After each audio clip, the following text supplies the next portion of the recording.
विकास कोई नहीं कर पाएगा। 500 साल पहले ना हुआ था और 500 साल बाद होगा विकास। मोदी जी है देश के ऐसे व्यक्ति रहे कि डायरेक्ट मुख्यमंत्री बना और डायरेक्ट प्रधानमंत्री बन के जाकर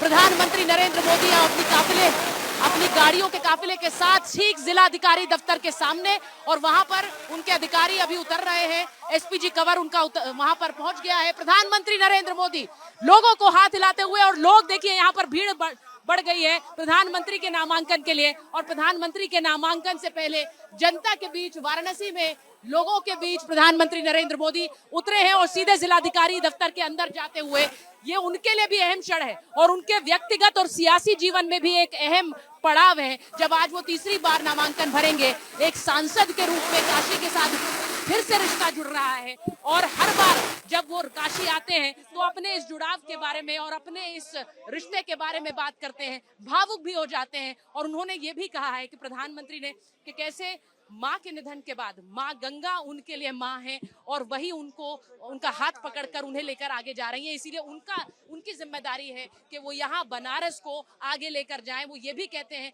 कि भोले बाबा का आशीर्वाद है और मैं भोले बाबा की इस नगरी के लिए जितना करूं वो कम है। तो ये तस्वीरें जिलाधिकारी दफ्तर की आपको दिखाते हुए, जहाँ प्रधानमंत्री नरेंद्र मोदी अभी अंदर गए हैं। आपको ये भी बताऊं कि जिन प्रस्तावकों के बारे में हम सुबह से बता रहे हैं, जो 4 प्रस्तावक हैं, उसमें भी सबका साथ सबका विकास की एक झलक दिखाने की कोशिश की गई है। पंडित गणेश्वर शास्त्री जो कि एक पंडित हैं और राम मंदिर की प्राण प्रतिष्ठा का मुहूर्त देने वाले, वहीं ब्राह्मण समाज से आते हैं। बैजनाथ पटेल ओबीसी समाज से आते हैं। लालचंद कुशवाहा वो भी ओबीसी समाज से आते हैं। दलित समाज से संजय सोनकर आते हैं। तो ये 4 प्रस्तावक, 4 सेट जो प्रस्ताव वहां नामांकन के रखे जाएंगे, उनके 4 प्रस्तावक प्रधानमंत्री नरेंद्र मोदी के सबका साथ सबका विकास का एक संदेश इसमें भी दिखाने की कोशिश है। जब हम बनारस में लोगों से बात करते हैं तो लोग कई बार ये बात कहते हैं, और मैं आपको उन्हीं की बात बता रही हूँ कि किस तरह से ओबीसी समाज का प्रतिनिधित्व करता है एक प्रधानमंत्री, जो किस तरह से जाति में बांटने की बात नहीं करता है। और ये अहम है। प्रधानमंत्री नरेंद्र मोदी की ये तस्वीरें जो जिलाधिकारी दफ्तर में अंदर दाखिल होते हुए, और प्रधानमंत्री नरेंद्र मोदी के लिए, जैसा मैंने कहा, आज उनके सियासी जीवन के लिए भी और उनके व्यक्तिगत जीवन के लिए भी एक अहम पड़ाव है। काशी से तीसरी बार नामांकन दाखिल करने जा रहे हैं प्रधानमंत्री नरेंद्र मोदी, और अंदर दफ्तर के अंदर अब चलकर जा रहे हैं। वहां गाड़ी से उतरे हैं और अब चलकर अंदर दाखिल हो रहे हैं। ये सारी तस्वीरें लाइव आपको हम दिखा रहे हैं, प्रधानमंत्री नरेंद्र मोदी के नामांकन की तस्वीरें हाथ हिलाते हुए, क्योंकि बहुत से लोग यहाँ पर जो पूरा रास्ता है उस रास्ते में भी दोनों तरफ लोग खड़े हुए हैं। वो जहाँ पर लोगों को देखते हैं हाथ हिलाते हैं, क्योंकि एक तरह से तरीका है अभिवादन स्वीकार करने का, जो उनको देखने के लिए बहुत देर से इंतजार करते रहते हैं। उस इंतजार को भी एक तरह से नमन है, क्योंकि वो जानते हैं कि धूप कड़ी है और इस कड़ी धूप में भी प्रधानमंत्री को देखने के लिए वो लोग आए हैं। तो ये तस्वीर इस वक्त काशी से, ये काशी की तस्वीर भारत की राजनीति और प्रधानमंत्री नरेंद्र मोदी के राजनीतिक सफर के लिए भी एक अहम पड़ाव है, क्योंकि तीसरी बार नामांकन है और बीजेपी को उम्मीद है कि इस बार भारी मतों से प्रधानमंत्री नरेंद्र मोदी जीतेंगे। 2014 में 56% वोट प्रधानमंत्री को गए थे, 2019 में वहां 65% वोट प्रधानमंत्री को गए थे, और इस बार बीजेपी का मानना है कि 10 लाख वोटों का मार्जिन। अब क्या ये संभव है? प्रधानमंत्री की ये तीसरी जीत। आमूमन होता क्या है, एक सांसद जितनी बार चुनाव एक जगह से लड़ता है, कई बार उसका वोट प्रतिशत कम होता है, लेकिन यहाँ उलट हुआ है। 2014 से बढ़ा 2019 में, और अब क्या 2019 से 2024 में वो वोट प्रतिशत और बढ़ेगा प्रधानमंत्री के लिए? ये देखना होगा, क्योंकि बीजेपी और बनारस के लोग कहते हैं कि इस बार 10 लाख मतों से प्रधानमंत्री जीतने वाले हैं। ये अहम तस्वीरें इस वक्त काशी से आपको दिखा रहे हैं। 2014, 2019 और अब 2024, माँ गंगा ने मुझे बुलाया है। ये शब्द प्रधानमंत्री के लोगों को हमेशा याद रहते हैं। जब 2014 में उन्होंने यूपी का रुख किया था, उत्तर प्रदेश के बनारस का रुख किया था, प्राचीनतम शहर का रुख किया था, और यहाँ पर प्राचीनता से नवीनता का एक परस्पर मेल कराने वाले प्रधानमंत्री नरेंद्र मोदी, काशी की कायाकल्प करने वाले प्रधानमंत्री नरेंद्र मोदी, और यहाँ बनारस के सांसद प्रधानमंत्री नरेंद्र मोदी। तो आज तीसरी बार नामांकन प्रधानमंत्री नरेंद्र मोदी का है, और आप सोचिए कि बनारस के लोगों के लिए भी ये एक अहम पड़ाव इसलिए है क्योंकि यहाँ काशी के जीर्णोद्धार के लिए भी वो प्रधानमंत्री नरेंद्र मोदी को श्रेय देते हैं, और उस श्रेय के लिए प्रधानमंत्री नरेंद्र मोदी काशी वासियों का नमन भी करते हैं। तो आज इस वक्त इस नामांकन के लिए प्रधानमंत्री नरेंद्र मोदी अंदर गए हैं। सृष्टि भी यहीं मौजूद है। सृष्टि, जरा बताइए, प्रधानमंत्री आए हैं और जैसा उनका चिर परिचित अंदाज है, उतरे और लोगों की तरफ पहले उन्होंने हाथ लाया, अभिवादन किया, फिर दाखिल हुए। तो प्रधानमंत्री नरेंद्र मोदी का ये नामांकन बनारस से, जिसके लिए प्रधानमंत्री नरेंद्र मोदी इस वक्त जिलाधिकारी दफ्तर में मौजूद हैं, वो तस्वीरें भी आपको दिखा रहे हैं। और इस वक्त प्रधानमंत्री नरेंद्र मोदी के साथ बीजेपी की हर वो बड़ी शख्सियत है जिसका नाम आप सोच सकते हैं या फिर जिसका जिक्र आपने सुना होगा। इस वक्त अंदर योगी आदित्यनाथ है, यूपी के मुख्यमंत्री। इस वक्त अंदर जेपी नड्डा है, बीजेपी के राष्ट्रीय अध्यक्ष। इस वक्त जिलाधिकारी दफ्तर के अंदर राजनाथ सिंह है, हरदीप सिंह पुरी है।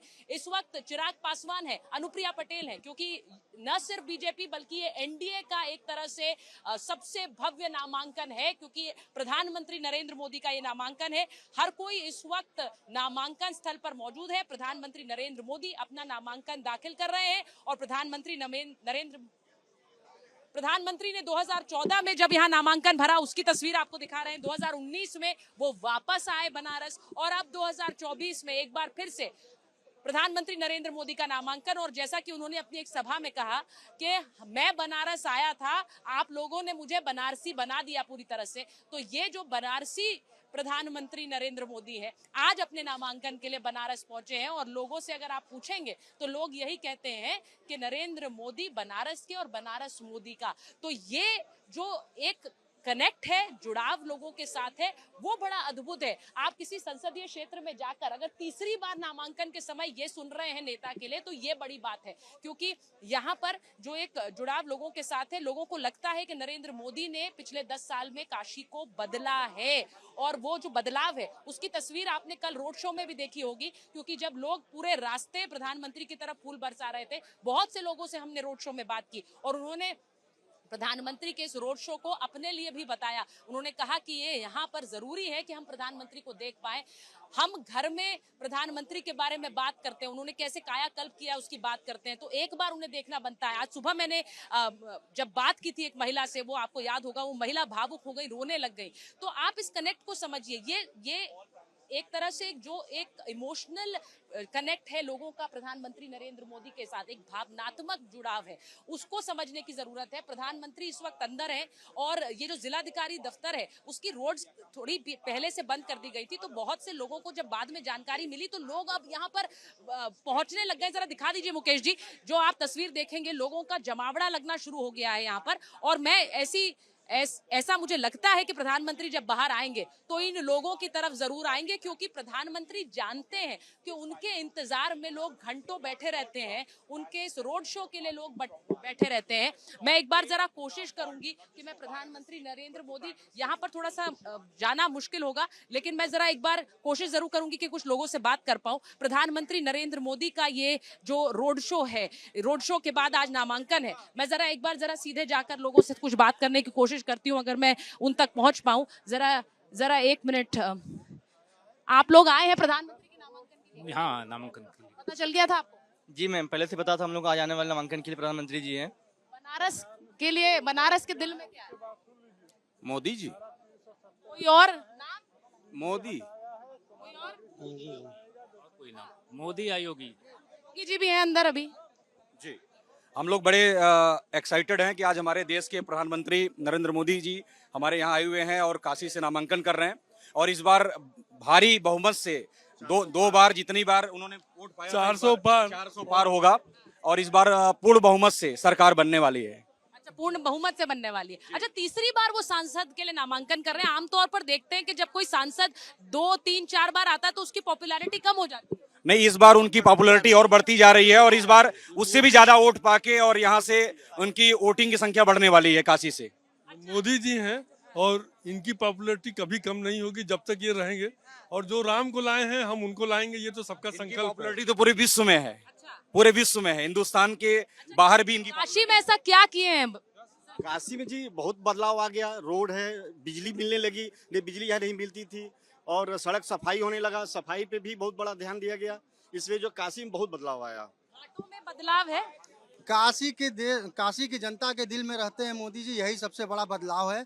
दूसरी बात विकास की है तो काशी में जो 3 से 4 साल में काम हुए हैं, फुलवरिया 4 लेन, रिंग रोड का, विश्वनाथ कॉरिडोर और नमो घाट जैसी पर्यटक स्थल को जो बनाया है उन्होंने, जिसके वजह से काशी के जनता के जीवन को एक सहूलियत मिली है, उनके जीवन यापन करने में उनको एक रोजगार मिला है। क्योंकि काशी में पूरे विश्व से, पूरे देश से पर्यटक आ रहे हैं, रोज 3 से 4 लाख लोग यहाँ पर काशी में भ्रमण करने आते हैं। सर आप भी आए हैं नामांकन के लिए? जी जी, मैं प्रधानमंत्री के नामांकन के लिए आया हूँ। मैं काशी में ही पढ़ा हूँ बचपन में, तो मेरा काशी से बड़ा भावनात्मक संबंध है। और मैं समझता हूँ कि जिस प्रकार से पूरे विश्व के अंदर हमारे यशस्वी प्रधानमंत्री मोदी जी की लोकप्रियता है 74 से 76%, जो विश्व में किसी भी नेता की नहीं है। और जो ये जो दत्तक पुत्र हैं काशी के, गंगा पुत्र हैं, बाबा इनका इन पे सीधा आशीर्वाद है। मैं समझता हूँ काशी की जनता बहुत धन्य है कि जो यहाँ पर उन्होंने इसको चुना है गुजरात से आकर के। और देखिए 2014 में 3-3.5 लाख के अंतर से कई लोग बोलते हैं भाई कि गुजरात से आए थे प्रधानमंत्री और यहाँ आकर अब बनारसी हो गए क्या?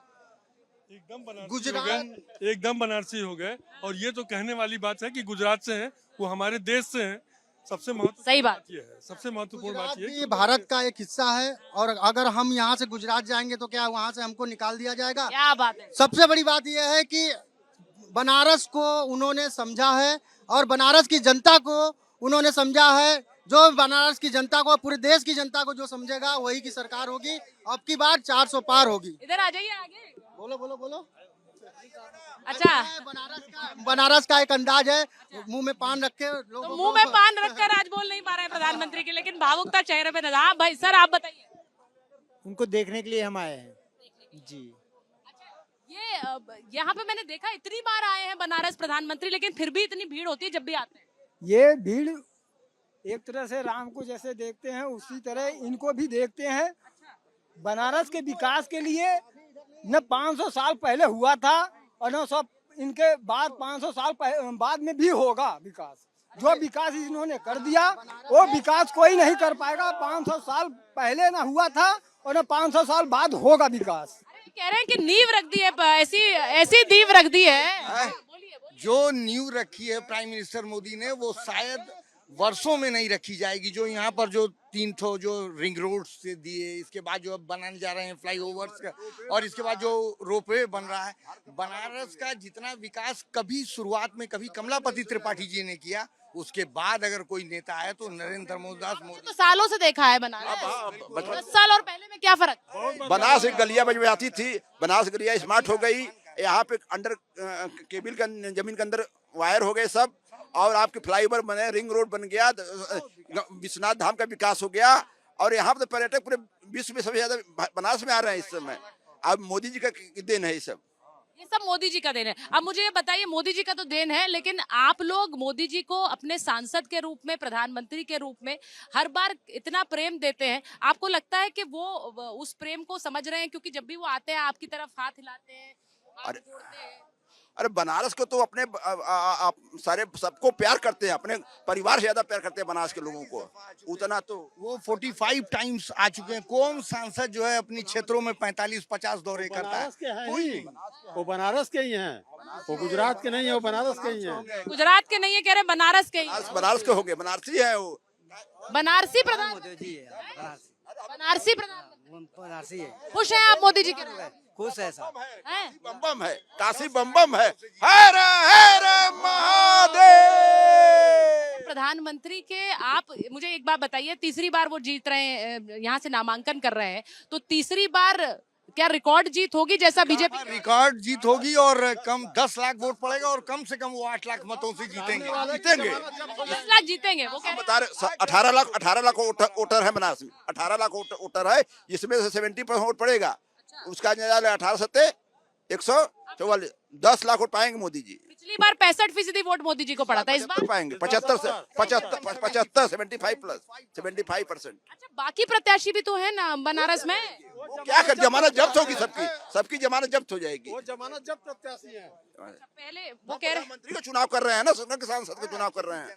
सांसद है आप, प्रधानमंत्री है। बाकी प्रत्याशियों को अपना नाम वापस लेना चाहिए, क्योंकि उन लोगों की जमानत जब्त होने वाली है मोदी जी के आगे।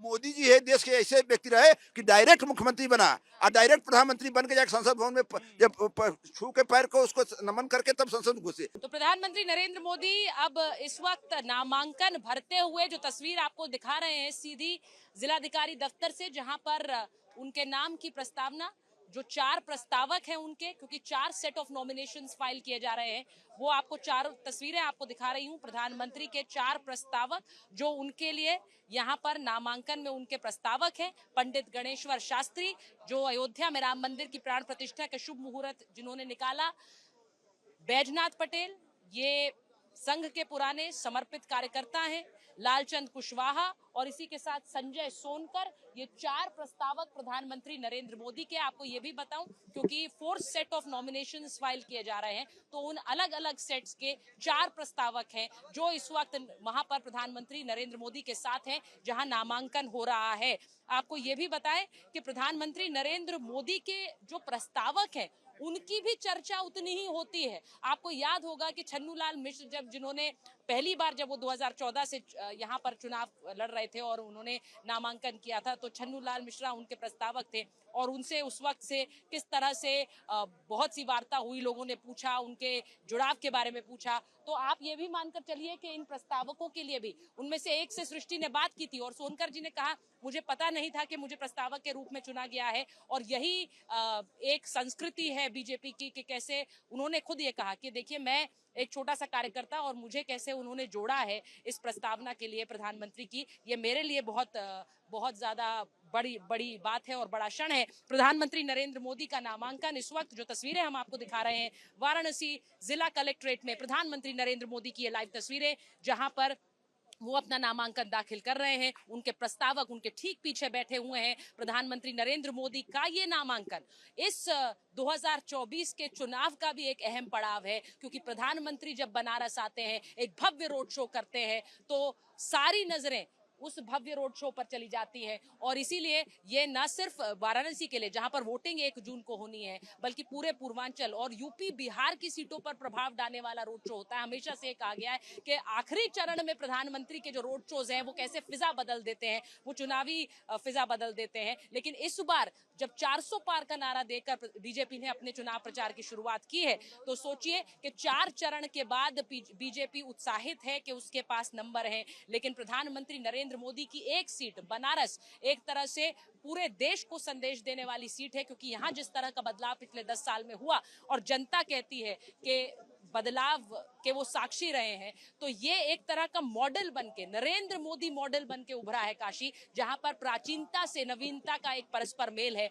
और इसीलिए प्रधानमंत्री जब नामांकन कर रहे हैं तो वो ये जानते हैं कि काशी के लोग उनके साथ हैं। प्रधानमंत्री की ये तस्वीरें आप देखिए, उनके ठीक पीछे यूपी के मुख्यमंत्री योगी आदित्यनाथ बैठे हुए हैं। योगी आदित्यनाथ कल भी रोड शो में उनके साथ थे। जब रोड शो चल रहा था आपने देखा उनके साथ ही रथ पर वो सवार थे।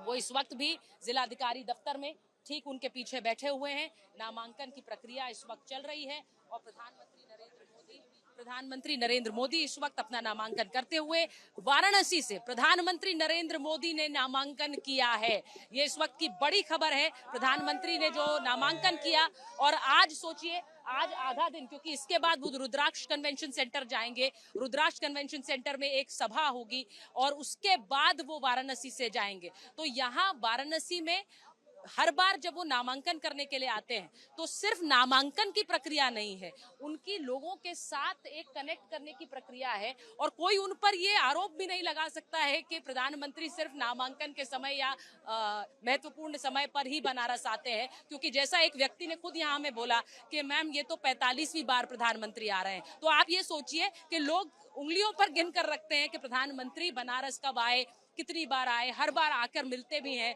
कुछ लोग भावुक हो जाते हैं और बहुत से लोग प्रधानमंत्री से अपनी उम्मीद भी रखते हैं कि भाई आगे का क्या काम बनारस के लिए होना चाहिए, वो भी फहरिस्त लेकर आते हैं और प्रधानमंत्री उस पर गौर भी करते हैं। ये प्रधानमंत्री ने जब पिछली बार बनारस आए थे 2019 में, तो उन्होंने कहा कि मुझे बनारसी बना दिए हो, तो अब बहुत सारा और काम मुझे करना है बनारस के लोगों के लिए, भोले शंकर की नगरी के लिए। वो विकास कोई नहीं कर पाएगा। 500 साल पहले ना हुआ था और 500 साल बाद होगा विकास। मोदी जी है देश के ऐसे व्यक्ति रहे कि डायरेक्ट मुख्यमंत्री बना और डायरेक्ट प्रधानमंत्री बन के जाकर